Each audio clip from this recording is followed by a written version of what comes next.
طل يا بنت الشيوخ أهل الجمايل والحمية، واشرقي بالنور مثل البدر في ليل الكمال.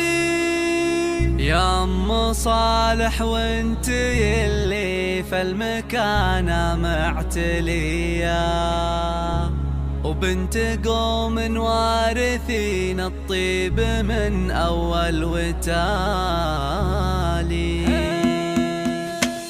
طل يا بنت الشيوخ أهل الجمايل والحمية، واشرقي بالنور مثل البدر في ليل الكمال. يا أم صالح وانتي اللي في المكانة معتلية، بنت قوم وارثين الطيب من أول وتالي. والله إنك يا أم صالح لك قبول وجاذبية، لك محبة بالقلوب ولك مقام فوق عالي، لك محبة بالقلوب ولك مقام فوق عالي. يا أم صالح افرحي والليلة افراحك هنية، في حفل ماجد ظناك الغالي وخير العيالي. يا أم صالح العب بعرسه بالابيات القوية، يا كريمة ولا لك بين خلق الله مثالي. والتهاني لك يا ماجد جات من قلب ونية، الله يبارك زواجك يا سليل أهل المعالي، الله يبارك زواجك يا سليل أهل المعالي. يا عريس العز ماجد يسعدك مولى البرية، يا عسى التوفيق والافراح لك والخير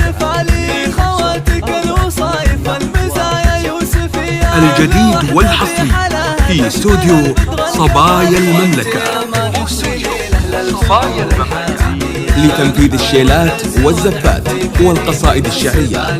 للطلب أو الاستفسار التواصل على جوال 05 345 556 187 أو من خارج المملكة 00 966 53 45 556 187.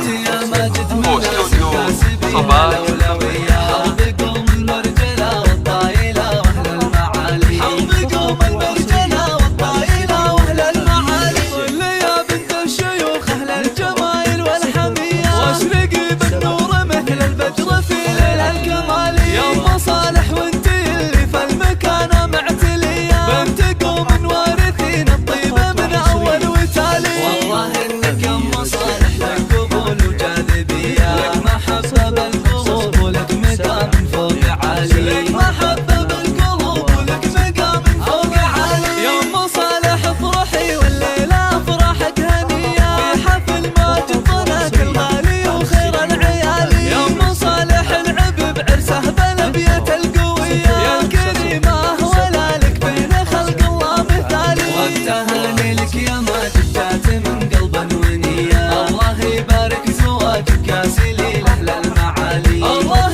والطايلة واهل المعالي.